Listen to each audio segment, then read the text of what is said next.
Hey, Matthew. Hey, what's going on? How are you? So this is Mark Goldberg with the UN Affairs blog, UN Dispatch. This is Matthew Lee from InnerCityPress.com within the United Nations.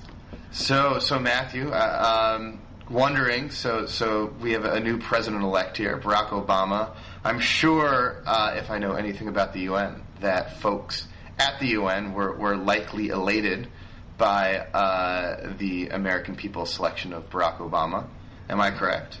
That's been what, yeah, that, and definitely it's been reported both scientifically and unscientifically. In fact, the morning after the election, Secretary General Ban Ki-moon, unannounced, I guess maybe he'd planned it, but we as the press, we got an email at like 8:30 in the morning saying he will speak to the press at 10 a.m. Maybe everybody does this. The idea is to sort of like jump on, and obviously, maybe he would have done it whoever, not whoever of these two was elected, but just whoever was even running. But he made a point of saying, this is a good day for the UN, and he didn't want to, of course, criticize Bush, since Bush, in fact, put him in office as Secretary General. But he definitely, talked about a new multilateralism when pushed on sort of the specifics of what it was about Obama that I know we can talk about other ambassadors. Obviously, Syria has written a letter to him, so has Afghanistan. But it definitely was like, I don't know if it was the news of the week. I think the war in Congo was pretty big too. But there was a buzz even today. There was when Obama did, this is Friday, when he did his press conference.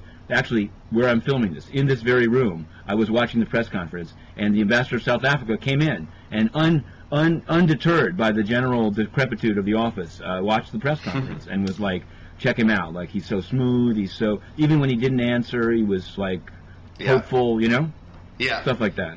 So any sort of out of the ordinary, fun, bizarre reactions that you saw wandering the halls of the UN this week? Let me think. Nobody really wondering. People were like, then there was the buzz of like, Obama's going to come to this culture of peace religious event next week. That turns out not to be true. Everyone is. I don't know. I know you would have expected. To be honest with you, it wasn't. There was a general. People just. It's almost like people assumed so much that everyone was pro-Obama that it was like. Other than what's interesting is I know a lot of the guys in the cafeteria here, most of whom are Hispanic, but some of them who are sort of like Cubans and anti-Hugo Chavez people. So in fact, what's interesting is the actual like blue collar of people that work inside the UN were much more sort of divided between the two candidates than the diplomats or the white collar people. I say that without just to the eye, that was true, But here's actually, maybe you'll like this. This is something, and this is actually kind of, I found it strange, and then I came to understand it. The day of the election, or the day after the election on Wednesday, Ban Ki-moon made a point of saying these great things. It turns out he hasn't yet written a letter or had a phone call with Mr. Obama, but okay. Well, he issued a statement, I guess, or a statement of congratulations.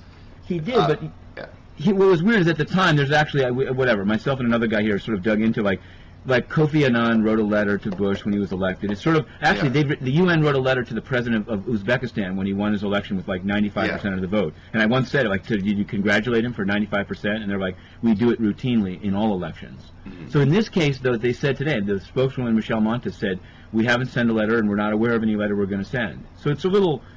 whatever, I don't know, but he did call a press conference. No, I understand. No, I'm just saying. No, it's just. I'll be honest with you. There is a little something there. Maybe it's that he had to rush off to Congo. You know what I mean? Whatever. And it's sort of. But the president of the General Assembly, who may not be that known as widely outside the UN, but within the UN is co-equal with Ban Ki-moon, or at least on paper, the highest UN official is the president of the General Assembly. The legislator of 192 countries is Miguel de Soto Brockman, former minister of Nicaragua, Sandinista, and he's really, this is like recently that there was a vote to condemn the U.S. embargo of Cuba, and even as president, usually the president doesn't speak a lot; they just sort of hold the vote. They can control the agenda. In this case, he gave a speech talking about my brother Fidel. And it is unquestionable that you are like a hero of solidarity. It was like an amazingly over the top speech. Even whatever you believe, it was like it was classic. So it was strange that with Obama's election, Brockman didn't say anything. Ooh. Really, his spokesman said something like "we note it." So I thought it was weird. I wrote a little piece where I mentioned like it was odd that he'd go off on Fidel about with the embargo and nothing on Obama. Today it was explained to me. His spokesman said, you said it was odd, but here's our reasoning. We don't want to give America too much credit. It's only one country. among 192. So I thought that was kind of interesting. Like, I mean, that's like a super left, not super left wing. In a way, it is a kind of a disproportionate. I mean, obviously, America is the hegemon, but I think the real there's an even deeper perspective here, which is that why acknowledge the total centrality of the hegemon? I'm saying that's what like some people here think. It seems undeniable that it has a big effect on the world. So Yeah, it's interesting. You saw these celebrations all over the world, from Norway to Nairobi, people dancing on the streets, people cheering, and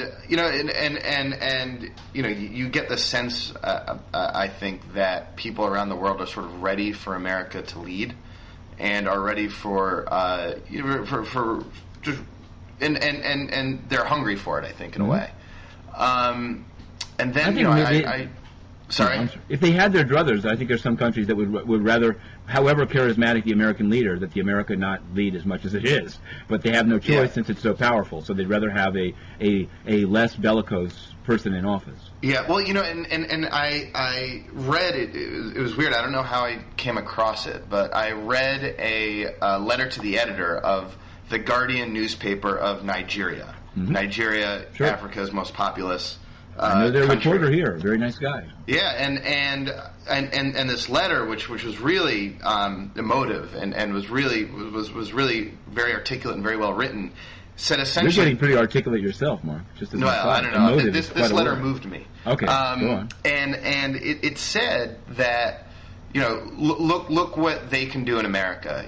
Like against all odds, this guy, the child of an African immigrant, grew up in with a single mother. The Obama story is incredible, and it caused him to look at his own society in a way and say, that just can't happen here. We're too concerned about our own tribal affiliations, our own parochial interests, and our leaders use that to divide us.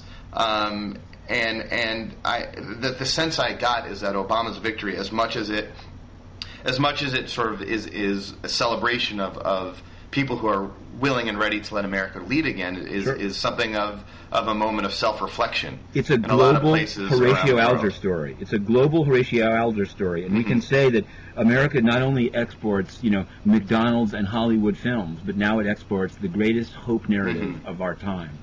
And you wonder if African leaders, pseudo-democratic African leaders, are a little worried about this. You wonder if. Wait, Mark, are they afraid that a white man might win in their country? No. That's not, what I mean. That an outsider, that someone that's someone not typically of the ruling class. Right. I agree. Would God forgive me. That was somehow a politically incorrect joke. Yeah, no, absolutely. Yeah. No, I think it is. The only thing is, I mean, I guess I will say this, and then you can say what you want about it. It's not to. I agree. I mean, it's an extraordinary event. I think that some of the bloom may come off the rose when, in fact, for example, during the campaign, Obama said, if he knew Osama bin Laden was in his particular cave in Pakistan, he had actionable intelligence, he would bomb it with or without the consent of the Pakistan government. He said it to show his props and that he's tough and he's rough. If he in fact does that, what he believes, No, I understand, but I'm saying I think that some of the celebration is anticipating probably a much greater change in U.S. foreign policy than in fact will take place, just objectively. I wholeheartely agree. Anecdotally, I met with a group of Danish students yesterday. And these Danes clearly loving Obama and think it's an amazing story, and again you get the sense that are willing and ready and eager for America to lead again. And I was thinking that the Danes rather lead. What's wrong with the Danes leading? Well, I have nothing wrong with the Danes leading. They just aren't quite the global hegemon, global superpower that the United States is. But the point is. So here Obama has this sort of global honeymoon, and just like you said, the Pakistanis will not like him all of a sudden when he starts bombing in Pakistan. If he starts, so that's the big issue in Denmark right now, and in most of Europe is we're looking forward to this climate change agreement, this post Kyoto climate change accord. And to me, at least, the way I see sort of Obama's maybe key test with Europe is how he approaches that negotiation. Clearly, he'll be a great improvement from George Bush, but will he sort of side wholeheartedly with the Europeans and try to browbeat the Indians and the Chinese into accepting a more stringent carbon emissions reductions? There you go. Who knows? It's quite a litmus test. That could be it. No, definitely. And I think you'll see. I mean, I think. Well, this is probably a controversial topic, but for example, if you were to reverse course to the 2006 war between Israel and Lebanon, or at least southern Lebanon, I'm not sure that an Obama foreign policy would be any different than what the Bush administration did. And I think a lot of to the degree that people like Syria writes and says you can be our friend. I mean, some countries are just hoping for a second roll of the dice, But for example, in today's press conference by Obama, he was specifically asked about Iran, and he was asked, "Are you going to send a low-level envoy and check it out?" And he said, "Well, we're going to take things slow." I don't want to paraphrase wrong, but he said, we let us be clear. They can't have a nuclear weapon. They can't support terrorists. I mean, obviously, okay, that's fine to say, but I'm saying I think he went out of his way to be like, some of these letters may be misplaced. It's not like you've got a sucker in the White House. And so I don't mean to. I mean, it'll be very interesting, I think, to see how the thing is. I won't. Back to UN world. So Ban Ki-moon did his stakeout. It wasn't really a press conference. He stood in front of the ECOSOC chamber. Behind him was this statue called the Golden Man of Kazakhstan. It's very funny. It looks like, if you find the footage, you'll see that it looks very science fiction.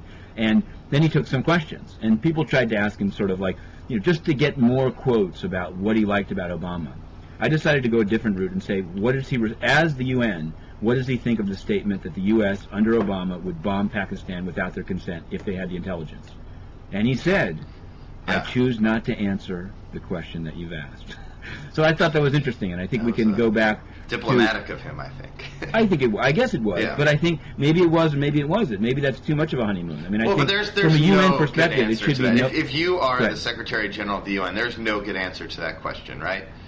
I think there is a good answer, personally. I see. Then this is why I think the good answer is, whether it's the U.S. or anyone else, a country threatening to take unilateral military action, particularly against a country without its consent, even if it's against a non-state actor in that country, I think the answer is that's not the best way to go. That's the answer.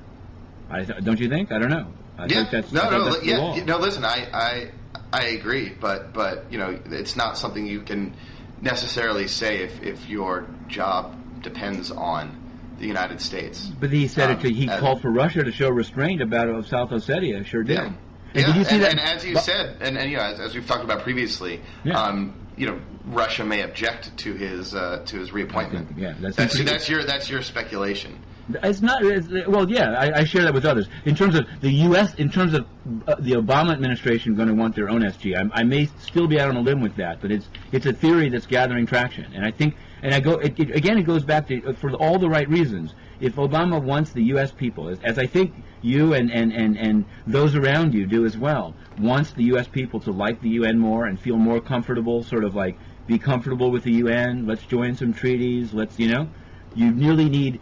Obama can't be the only one making that argument. Even Susan Rice can't make the argument. You need the UN itself to be able to, be on American television and say, this is why, you give up a little bit, but you get a lot more. And somebody has to make the case. Frankly, that's something that I think, unfortunately, I think the UN has a tough time doing. They're not good, in my opinion, at sort of telling their own story, which, as I think is a positive one. There's some good storytellers in the building. They're not the ones in front of the camera. There are a lot of good stories to tell, but it doesn't see. I think as the Obama's election shows as being one to sort of sell itself. As Obama's election shows, it's not even. Sometimes it's not even the story you're telling, but how you tell it. You know what I'm saying? And I think that's a theory on which they may need to go another direction. But speaking of other directions, there is a war, and it threatens to reignite what was called World War III,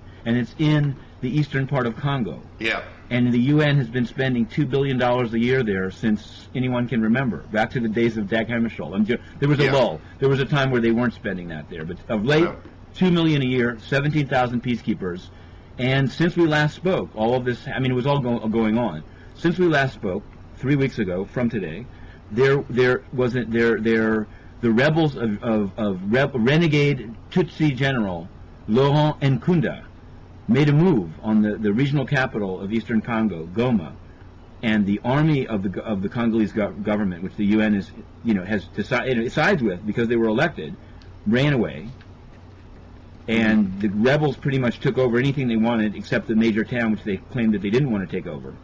And even the UN, it's ended up, to make a long story short, and here's where I'll put the ball in your court. In this, Ban Ki-moon, the Secretary General, is in Nairobi. He's trying to meet. He's met separately with the President of the Congo, Joseph Kabila, President of Rwanda, Paul Kagame, both of whom blame everything that's happened on the UN. These are quotes. Kabila of the Congo says, "It's amazing that the UN was unable to protect Congolese civilians from the rampaging General Nkunda." And Rwanda says the UN... Sorry. Announcement over the... Yeah, there we are. phone. This is the old school UN intercom. Sorry. Yeah. They're monitoring this denunciation of UN performance in Congo. But so okay. There we go.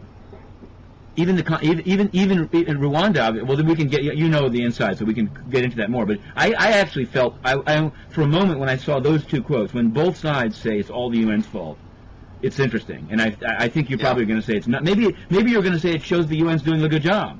Well, no.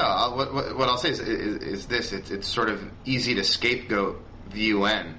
They're also blaming the other side as well. For example, the Congolese government is blaming the Rwandan government for sponsoring Laurent Nkunda. That's correct. The Rwandan government is blaming the Congolese government for sponsoring Hutu militias that they claim are fighting Tutsis in Congo and threaten Rwanda as well. That's correct. So there's a lot of blame to be going around, and the UN and MONUC in general is they're certainly not blameless. Mm-hmm. At the same time, it's hard. They're almost so as you said, there's 17,000 peacekeepers in a country the size of Western Europe, right? A country that has been devastated by civil war. That it was not only a civil war but a regional war fought in the Congo. Mm-hmm. A war that ended for most of the Congo in sort of 2003, 2006 were the elections, and except the sort of fighting still rages in the eastern part of the country, which incidentally is the most resource-rich part of the country, and you have a sort of a panoply of groups. Some are sponsored by governments, some are not, that are all fighting for control of these sort of precious mineral resources, like coltan, which is used to power this camera battery and iPod batteries and things like that, and diamonds and gold. So you have this resource-rich area that everyone is trying to get their hands on, and in the middle of that you have hundreds of thousands of civilians millions of civilians have been killed in this war. Hundreds of thousands have been recently displaced by this flare-up. And you have a UN force that's pretty undermanned, trying to keep a lid on things, and not surprisingly, when things go wrong, when Laurent Nkunda is able to march on Goma as he did, the people understandably take their frustrations out on the UN, which they think are there to protect them, but the UN is not empowered enough to do so. They don't have How do you mean? troops. Do you mean legally empowered or no? I mean wise? sort of physically empowered. I mean by having sort of the right troops and the right equipment. So as this recent flare-up emerged, they have helicopter gunships. Well, as this flare-up emerged, you had the head of the UN mission there, say we need reinforcements immediately. We need the Security Council to do something immediately, mm-hmm. and you're there. The Security Council sort of demurred. They mm-hmm. expressed their concern, but they didn't authorize any more troops. Mm-hmm. Meanwhile, the government of Congo asked. They're exasperated. They know that even if sort of troops were authorized, it would take a fairly long. It wouldn't be quick for more troops to be deployed to Goma, because it would take probably troops are authorized. Then who wants to send them? It would take a long time. So what the government is doing is they asked the Security Council to authorize a multinational force, right, a coalition of the willing, mm-hmm. to come in and sort of help protect the civilians of Rwanda, of Eastern Congo, mm-hmm. and the Security Council just didn't as well. Well, they also they polled it, and actually nobody was stepping forward. If you remember that, it was said that the French were going to do it. The French have a conflict because they're totally on the side of Congo and hated Rwanda, by the current government of Rwanda. Yeah, that's right. So that's actually an interesting backstory. Right. Because in 2006, a similar situation to what's happening now erupted in the neighboring province of Ituri, where a bunch of there were pretty terrible massacres, and the Uruguayan contingent of MONUC, of the peacekeeping mission, were totally overrun. And they're still being overrun, by the way. They're still being overrun. But at that point, in this town of Bunia, and then sort of the French led a rapid reaction force. A bunch of French commandos led an EU operation called Operation Artemis that sort of essentially rescued the town of Bunia and provided civilian protection until MONUC was able to take over and restore order again. And incidentally, that was the first EU-only operations, for the first time that EU operated without NATO beyond its shores. But between now and then, things have become somewhat complicated because new information has come to light that the French government was more supportive of the Rwandan genocidaires than had previously been known. Sure, so they're very unwelcome by the Rwandans in eastern Congo. So again, it's a really complicated, but it's and I think you're always right. I don't want to. It's not to blame the UN as opposed to the Security Council, but I will say there's something to it's not. I guess I'll put it this way: there are many people to be blamed, but I think it's not. It's a definite pause to stop and wonder when, after all this spending and all this focus, they appeared so unprepared, or they seemed. For example, there's all this talk here of security sector reform. They've been working with the FARDC government, the Brassage project. There are all these project process. There's all these buzzwords. Everyone's been getting paid. Many UN agencies had their whole existence based on somehow retraining the Congolese army and bringing people in. And there were people that were known to recruit child soldiers, but were given off sort of under the table immunity to join the Congolese army because this was going to be good for peace. And it's not that it's all been for naught, and it's not to be a negative person, but you have to wonder what did that come to? I mean, I guess what I'm saying is it may be unfair to the UN to say the problem is the UN's fault. That's not true. But it is. I mean, it's important in any organization, particularly when you spent $2 billion, to say, what did we accomplish? What could we have done better? And I think the problem is that it's so. And I've gone to we had by video conference from Goma, the head of peacekeeping, Leroy, Mr. Doss. Today we had Edmund Malaise, the number 2 in peacekeeping. But I have to say that I mean, I try to not put this in writing. I just write what they say. But it's not. You don't get a sense that they're telling you. Not just that they're telling you everything that they know. It's kind of like it's a spin job. They're spinning and saying. For example, it's pretty clear that the Uruguayans turned and ran in this conflict. Maybe Nkunda's fighters are great. I mean, if that's the case, that's the case. But you end up with them saying, no, that never happened. They were just redeployed. And reporters that are on the ground there said, no, they were in full-fledged retreat. Number 2, peacekeepers were shot by the Congolese army.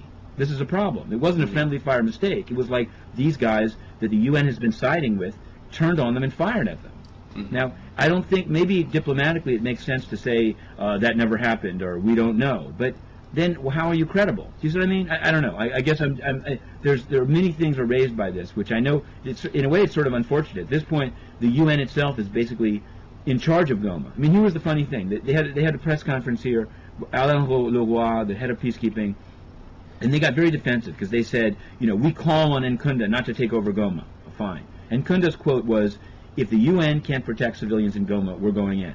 So you ask the UN, can you protect, are you policing, are you in charge of Goma? No, I mean, don't put us in charge, we're not charged, we don't have enough people, we're not in charge. Okay, but this guy has said, whether you think he's, as a terrorist, as the U.S. has put him on list and sanctioned him, whatever you think of him, it's pretty clear what he's saying.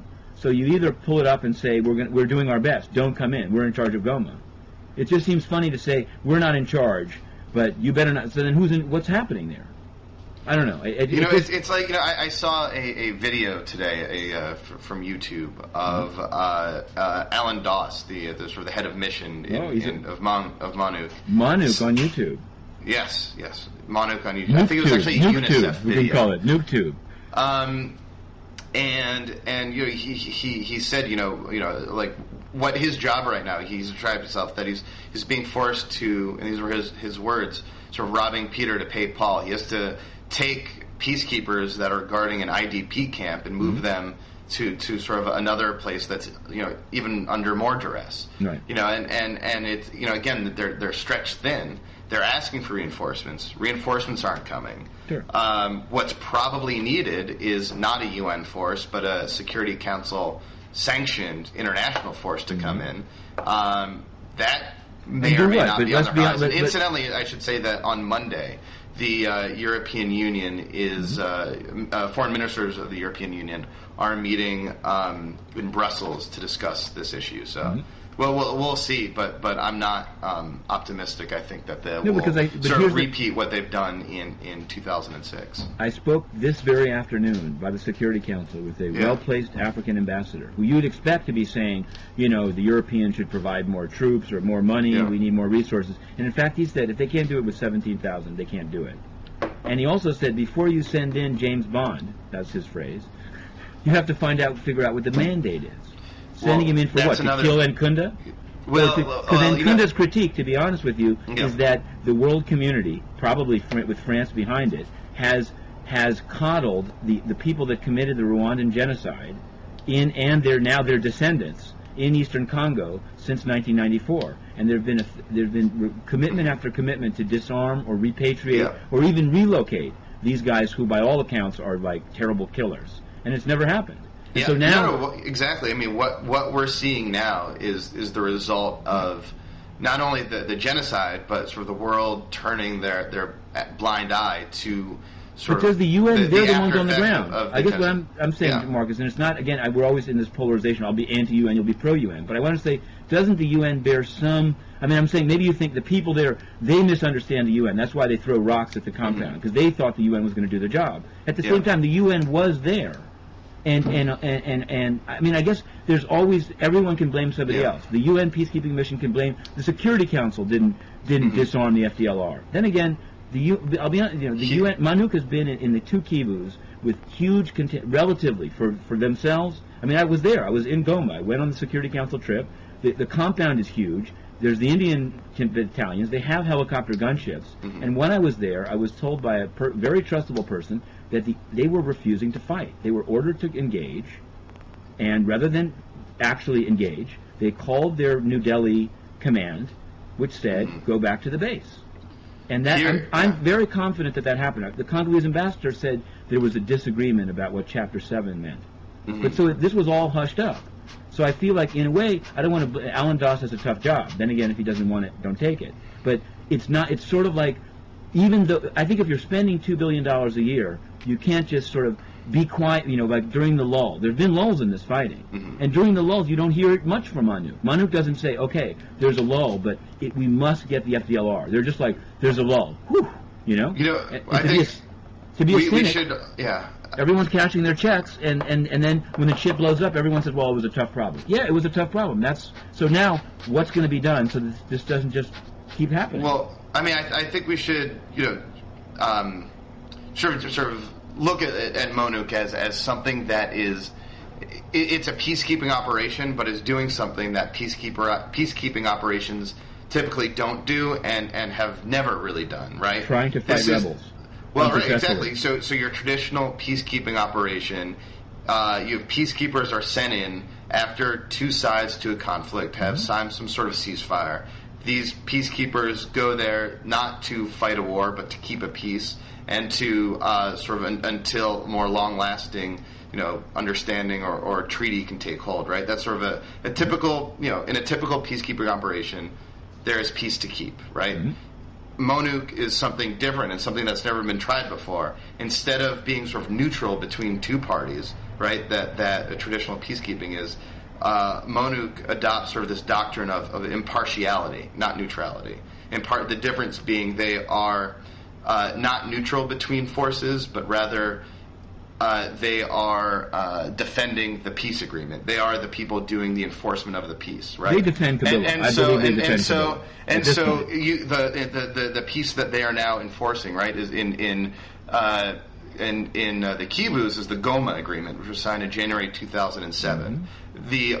All the rebel groups signed it, except and the government signed it, except just as soon as it was signed, Nkunda's forces started to violate it. So half of the rebels, as you saw, so then the MONUC and the government of the armed forces of the government of the Congo sort of started to team up to fight the Nkunda's forces. Mm-hmm. And this is something that has simply sort of never been done in peacekeeping operations before. It's to a certain extent has been tried in Haiti in fighting criminal gangs, mm-hmm. but this sort of aggressive peace enforcement is frankly not something that the UN is set up to do. I think it's something that they're struggling at doing right now. I mean, I think it's an important development that they do start to take on these kind of missions, but it's hard to take on these missions and do these things if they're not supported effectively by the rest of the world, if they're not given the resources to do it. Well, let me. Now, I guess like I said, I just want to say, I sure. think, MONUC has not been without mistakes, and perhaps it has been, to a certain extent, a mistake to team up with the government of Congo as they had. But it's hard to see what other choices. But now, what have they learned from it? They're still doing it. For example, today, Edmund Millay, the number 2, came to give a briefing. And it seemed this is not the only question that could be asked, but the allegation that Nkunda makes, but that's they even admit is that the Congolese army with whom the UN is sides, right? Because the Congolese through a UN-run election in 2006, Joseph Kabila won. So the idea is that this army is the legitimate, democratically elected army, and so even if they commit a number of abuses, the UN will side with them. That this army is in fact quite in league with the Hutu militias, many of whom are historically responsible for the genocide in Rwanda. So that's the critique. The critique is that the UN has, maybe for good reasons, maybe through inattention, maybe through loving democracy too much or too blindly, has ended up, in fact, in bed with an army that is itself in bed with genocide-creating people. Right? And so I said to Millay, what are you doing to either rebut what they're saying about you or to make sure that that's not the case? And he said, among other things, it's not our job to make sure of that. That's up to Joseph Kabila to make sure that doesn't happen. But here's the answer. That's not happening. And so you end up, I actually do think, and this is why I'm always maybe overly simplistic, I think that the UN, not first and foremost, there can never be an acceptable excuse that says, it's not our job to make sure we're not helping genocide. No, it is your job. You know what I mean? No matter how many papers were signed in Kenya, I mean, it's like first do no harm. The UN needs to make sure that what it does there doesn't cause harm. You see what I mean? Now, it could be great if they could win the Nobel Peace Prize and solve the Congo problem in the next year. Maybe it'll happen, maybe it won't. But to say, because it seemed like a total buck passing. I mean, I think it really, look at not just the press coverage, it makes the UN look bad.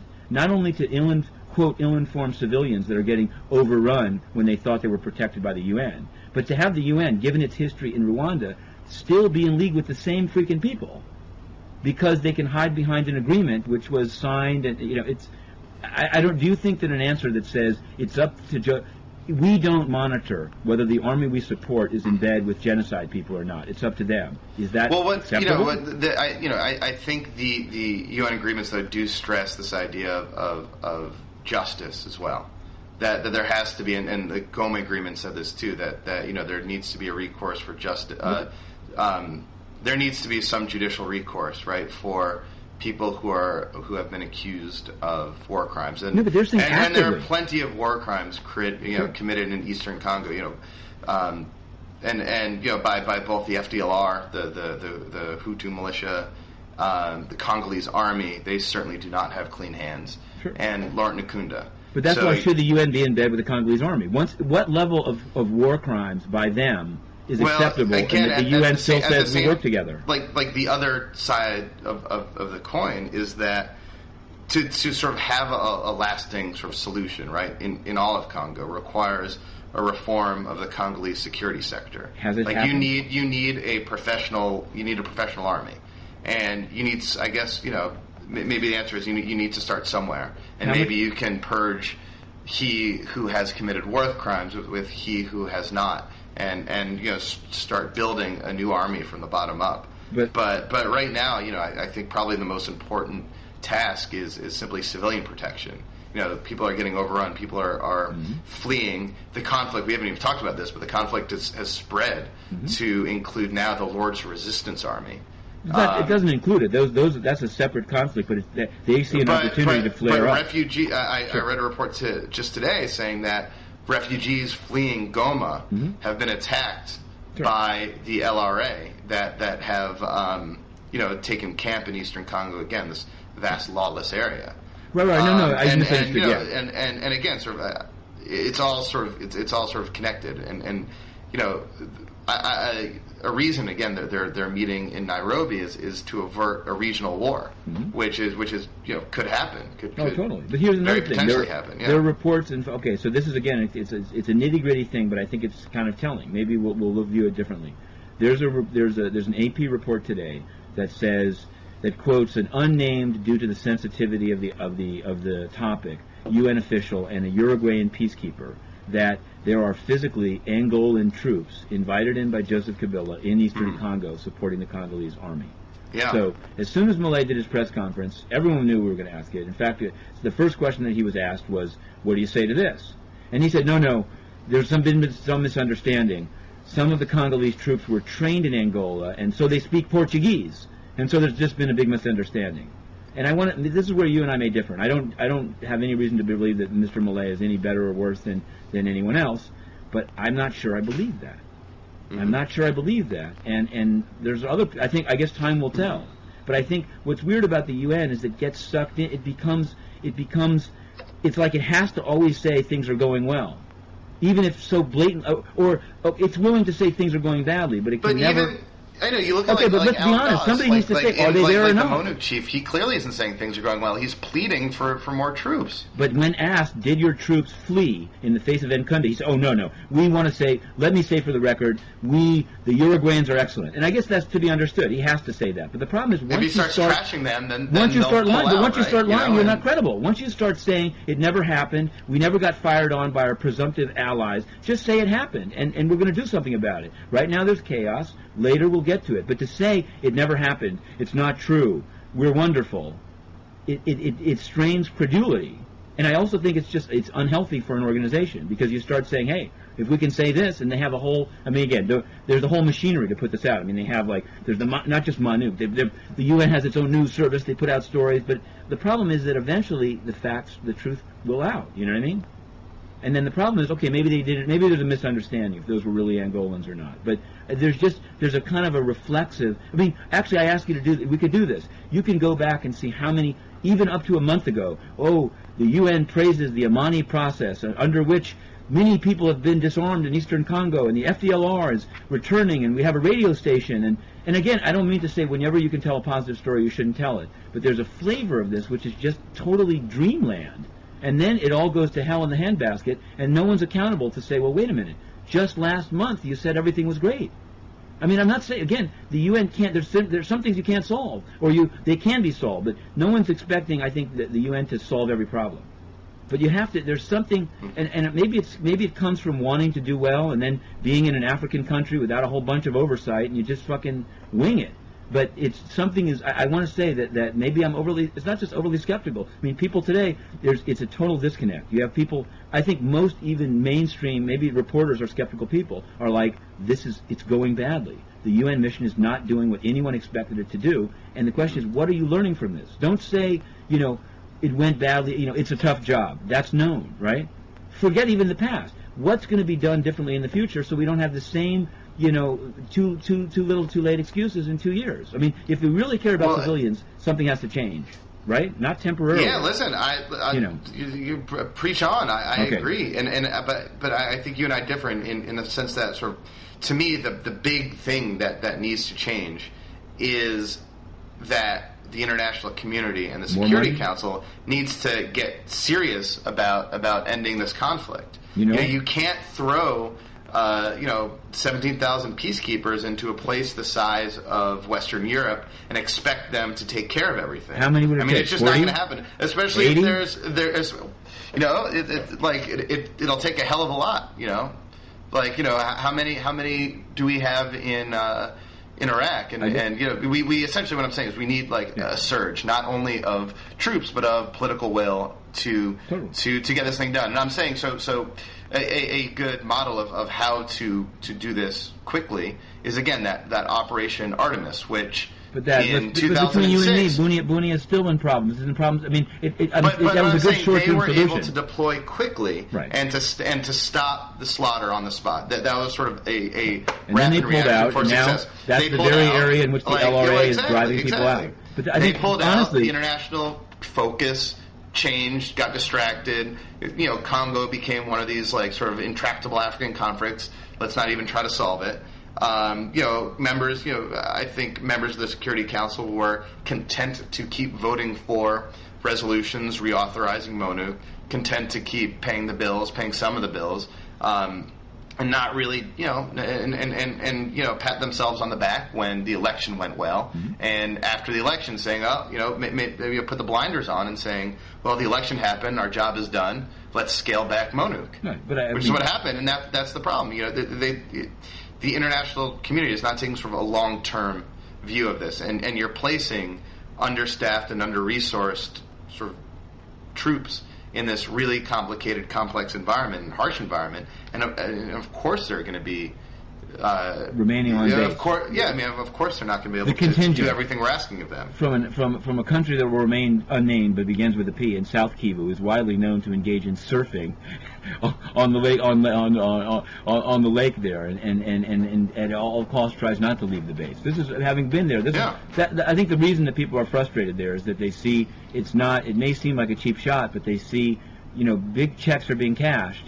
And not enough bang is being gotten for the buck. I guess I'd say without letting Nkunda off the hook, he's the cause of the current problem. But the problem is that critique that the ex-genocide people are still there and are still running wild, and it's a pretty unassailable point. And right. Tell somebody. I agree. I guess just to go down that road and say, okay, forget any any solution that doesn't actually somehow solve that problem. Whatever that means. And I guess you can say it's pretty rough. These guys are not joining any peace process. You can say that they signed Goma agreements. These guys are still running wild. And the other thing that the CNDP or Laurent Nkunda raises is that the Congolese government is in fact the sponsor of many of these rebel groups. The most recent fighting took place between Nkunda's group and these things called the Mai Mai. They said these guys had all Congolese uniforms and guns. And so we asked the UN. I think the problem now is that the UN has so much taken one side. They really can't be an honest broker to say, yes, the government is funding these, paramilitary groups, we could even call them. Yeah. And so they can't, though, because they have to say, oh, no, we met with the government, it went very well. They even said, we met with Joseph Kabila, and he's Ban Ki-moon said, this was amazing. Ban Ki-moon said, I'm very heartened. Joseph Kabila has offered to meet with Nkunda. This is not true. He's totally said, in fact, if the world community wanted to pressure one person, you can talk about Kagame until you're blue in the face. He doesn't even acknowledge that he controls Nkunda. And he might control him somewhat, but it's not, I don't think he can, there's not a direct chain of command. What you can say to Kabila is we've spent $2 billion a year. We, the international community, not to be and so when there's a rebel that's saying he's going to keep slaughtering people unless you talk to him, you should talk to him. No, right? And he's saying, I don't have to. Agree. He's saying, I'm Joseph Kabila. That's the problem, that Nkunda sort of wasn't sort of asked to be at this Nairobi. It's ludicrous. It's a huge waste of. By the way, it's a huge waste of carbon credits and not to say it's, but literally, like the idea that you're going to go there and try to get a ceasefire when the group that's shooting is not there. Hopefully, the path to Nkunda lies with Paul Kagame. But they deny it. That's the goal. That's the idea. And Nkunda denies it. Nkunda denies it, and Kagame denies it. So the more logical path would have been the international community. And again, to tell you the truth, the international community doesn't have much leverage with Paul Kagame. He thinks the UN let slaughter take place, right? They don't they can't tell him anything. Whereas I hate to say it, not to be, but if the world community is spending $2 billion a year, and arguably Kabila is only in power because of the UN, it really doesn't seem like too much. Maybe it's a problem with sovereignty, but honestly, if the issue is to have this, and Kabila's point is that all rebels are equal. Why should he meet with only one rebel group? He wants to start a whole new multi-rebel process. Problem is, half of the rebels are funded by him.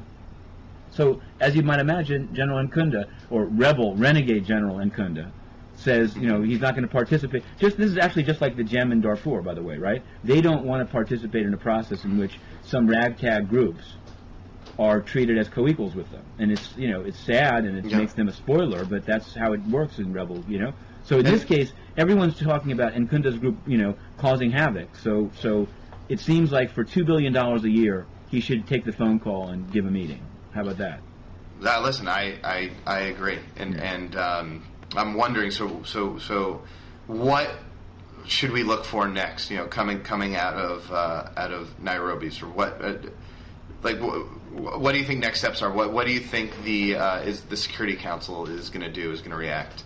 Yeah, I think they're very. I mean, there's obviously the secretary is supposed to be coming up with a plan. Actually, when we were there, Doss was talking about like drones. He sort of has this technological idea that if he can get better technology. Mm-hmm. I'll be honest with you. I think probably the Europeans are going to come up with. I mean, initially Bernard Kouchner said 1,500 troops. We can have them there, and short order. I guess everyone's going to be the thing is, it's like it's on the ground. The way these things work is, if somehow things calm down, then honestly, the sad part is everyone will look away and say, "Whew," Yeah. And then it'll just happen again. So, but if things continue to heat up, then you will see almost like a revisitation of 2002, because if Kabila to stay in power will invite. There's already been talk that he asked Zimbabwe for help, which is obviously not. We can say a lot about that. Oh, by the way, we'll come full circle, because I think there's many more things to say, but I want to be attentive to this. Full circle is, I believe that the Mugabe government, not to say regime, has itself written to Obama, and their position is that they're going to get better service because of a greater understanding for their plight as a liberated African country. No, I'm serious. It's out there, They're so we'll see living if in that's a dream world, and another litmus test, So it goes. So listen, we're at time. Okay. We'll get to other issues later. Highly on. restrained, exactly about Georgia and the Ukraine famine. We'll hit that next. But this is the really Congo. We talked about the Congo. Let's propose. No one talks about this. Anyway, exactly. Let's even propose the title to this one to our blogging heads, corporate masters.